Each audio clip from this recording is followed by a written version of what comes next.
जय गुरुजी, शुक्राना गुरुजी। गुरुजी के प्यारे भक्तों को कोटि कोटि नमन। गुरुजी का सत्संग और पावन वचन सुनकर मन शांत हो जाता है। गुरुजी ने सत्संग में कहा, सच्चा सुख कहाँ है? यह प्रश्न हर मानव के हृदय में उठता है। हर कोई सुख की तलाश में है। सच्चा सुख आत्मिक है, जो बाहरी वस्तुओं या भौतिक उपलब्धियों में नहीं पाया जा सकता। आओ गुरुजी का सत्संग सुनते हैं। इस सत्संग को पूरा सुनो और इस सत्संग को शेयर जरूर करें। और भक्तजनों को हाथ जोड़कर निवेदन है कि इस चैनल को सब्सक्राइब करें और हर रोज गुरुजी के सत्संग का लाभ उठाएं। गुरुजी ने सत्संग में कहा, सच्चा सुख कहाँ है? यह प्रश्न हर मानव के हृदय में उठता है। हर कोई सुख की तलाश में है, लेकिन अधिकांश लोग इसे बाहरी और भौतिक वस्तुओं में ढूंढते हैं। वे मानते हैं कि धन, संपत्ति, गाड़ी, मकान और भौतिक सुख सुविधाएं उन्हें सच्चा सुख देंगी। लेकिन यह सुख केवल क्षणिक है, क्योंकि भौतिक वस्तुएं केवल हमारी इंद्रियों को संतोष देती हैं, आत्मा को नहीं। सच्चा सुख भौतिक वस्तुओं में नहीं बल्कि आत्मा में है। आत्मिक सुख वह है जो हमारे भीतर से आता है। यह उस शांति से जुड़ा है जो बाहरी परिस्थितियों से प्रभावित नहीं होती। भौतिक सुख की चाहत हमें लालच, ईर्ष्या और असंतोष की ओर ले जाती है, जबकि आत्मिक सुख हमें संतोष, शांति और प्रेम प्रदान करता है। गुरुजी के वचन, आत्मिक सुख की ओर मार्गदर्शन। पहला, भौतिक वस्तुएं अस्थायी हैं। गुरुजी ने समझाया कि भौतिक वस्तुएं केवल बाहरी चमक प्रदान करती हैं। ये वस्तुएं हमें क्षणिक खुशी दे सकती हैं, लेकिन ये हमारे भीतर की रिक्तता को नहीं भर सकती।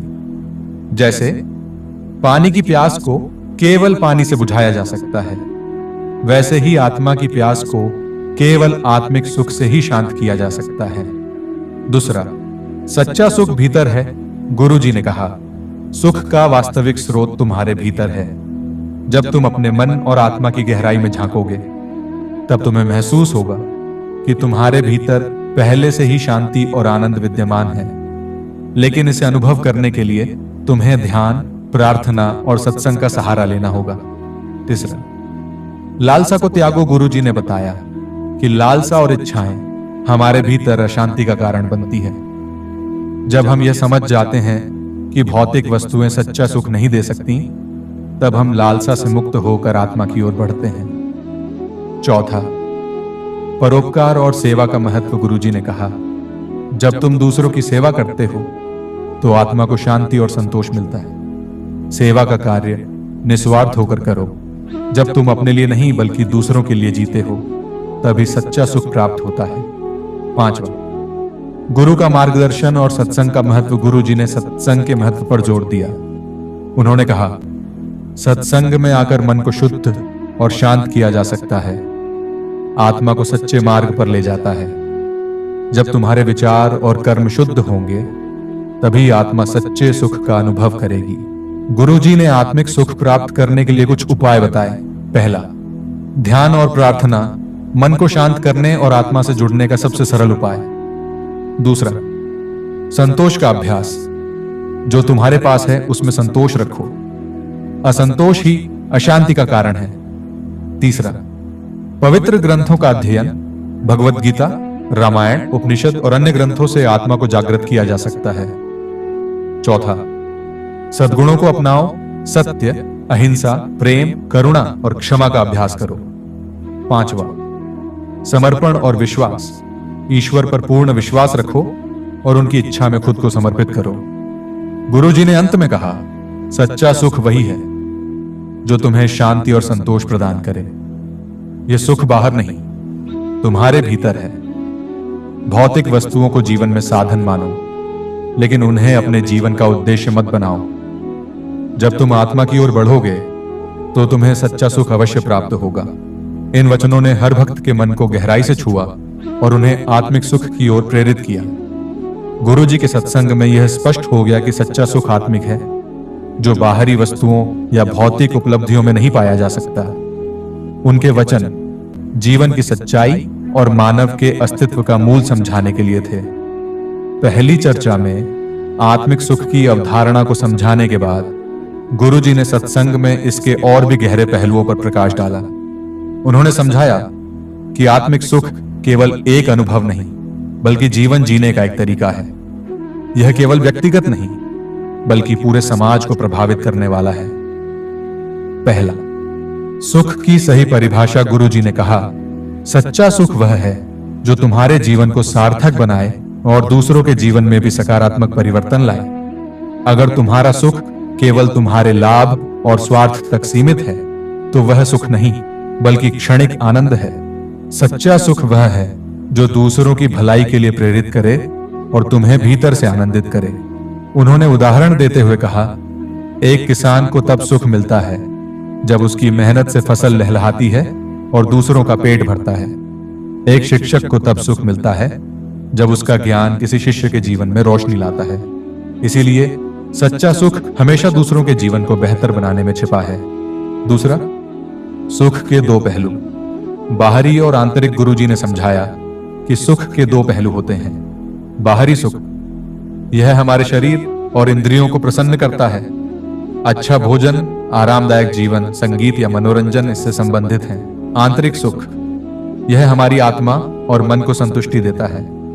यह ध्यान, भक्ति, सेवा, करुणा और प्रेम से जुड़ा होता है। गुरुजी ने कहा, बाहरी सुख आवश्यक है, लेकिन यह आंतरिक सुख के बिना अधूरा है। एक संतुलित जीवन के लिए दोनों का होना जरूरी है, लेकिन बाहरी सुख को केंद्र बिंदु बनाने से जीवन में अशांति और असंतोष बढ़ता है। गुरुजी ने भौतिक सुख की लालसा के दुष्प्रभावों के बारे में बताया। पहला, अस्थिरता और लालसा का चक्र।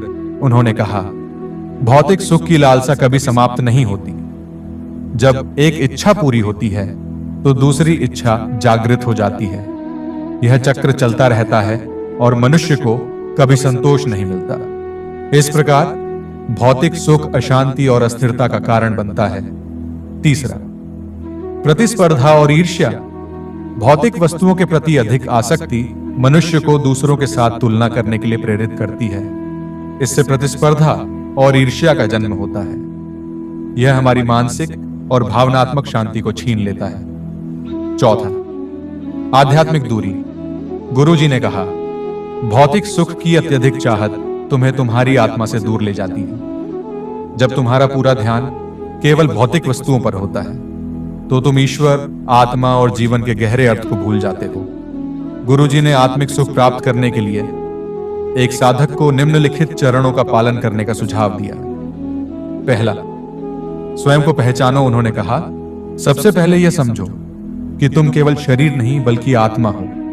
जब तुम अपनी आत्मा को पहचानते हो, तो तुम्हें यह एहसास होता है कि सच्चा सुख बाहर नहीं, बल्कि तुम्हारे भीतर है।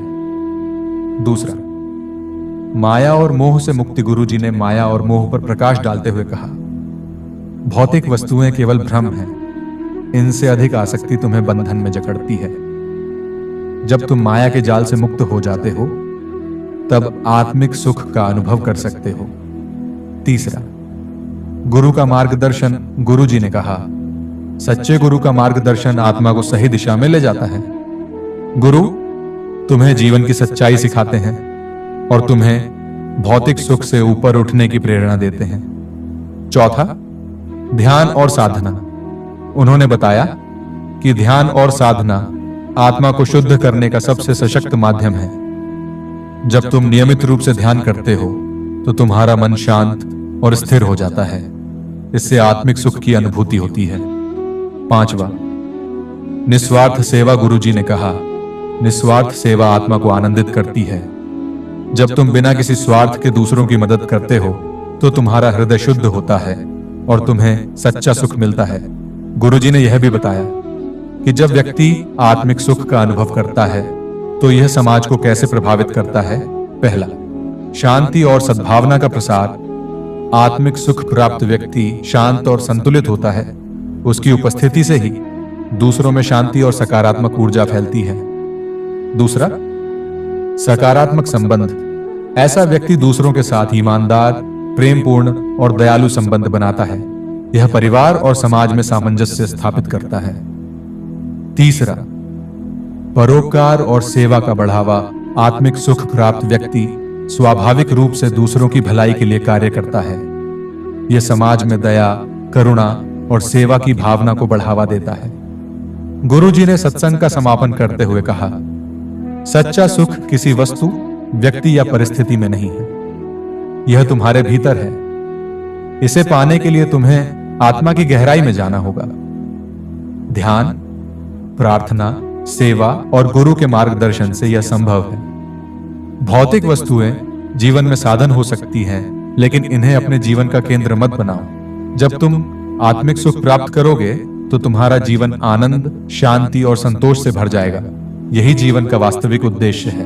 गुरुजी के ये वचन सभी के हृदय में गहराई तक उतर गए। यह समझ आया कि सच्चा सुख केवल आत्मा की शांति और संतोष में है। इस ज्ञान ने सभी को प्रेरित किया कि वे अपने जीवन में आत्मिक सुख को प्राथमिकता दें और इसे प्राप्त करने के लिए गुरु द्वारा बताए मार्ग का अनुसरण करें। जय गुरु जी। शुक्राना गुरु जी। गुरु जी के प्यारे भक्तों, आज का सत्संग आपको कैसा लगा?